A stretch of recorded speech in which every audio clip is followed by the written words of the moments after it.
evening. I'm Kristen Elizabeth Clark, and I am standing on the red carpet at the Newberry Caldecott Wilder Banquet. I have the great privilege and pleasure and honor of speaking to Will Alexander, winner of the 2012 National Book Award for Goblin Secrets. Welcome. Thank you. It is likewise my honor and pleasure and privilege.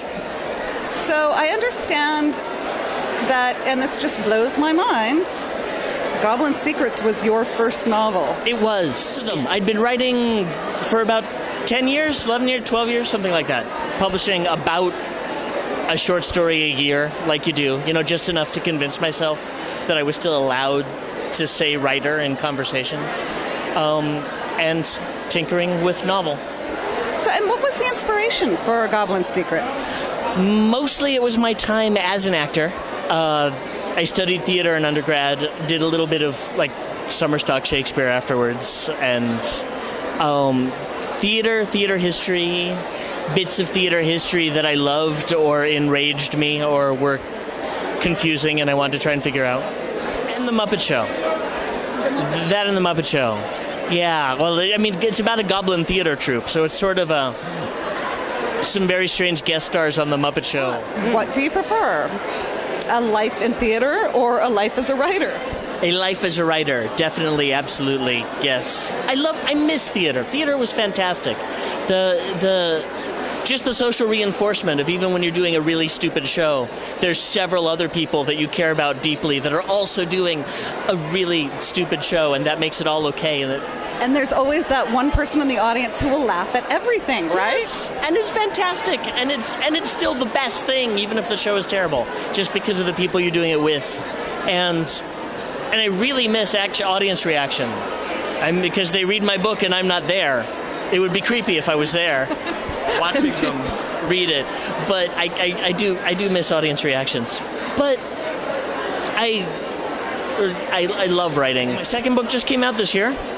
Ghoulish Song, which happens at exactly the same time as Goblin Secrets. Because, there's one chapter in common. They have a whole bunch of secondary characters that bounce back and forth, and that was a lot of fun. And I didn't really want to write a sequel because, as far as I knew at the time, no one was going to read the first one. So, and clearly you were quite wrong about that. Actor, writer, not a prophet. No, I cannot tell your fortune. And next I'm writing science fiction, so that's fun. And is there anything due to come out with the science fiction? Next fall, Ambassador. Boy becomes ambassador of planet. And that's with Simon & Schuster as well? Yes, Margaret McElderry imprint. This evening, on the red carpet, we are asking our guests, if you could steal any object from children's literature, what would that be? I am torn between the airplane that Mickey flies in the Night Kitchen, and I love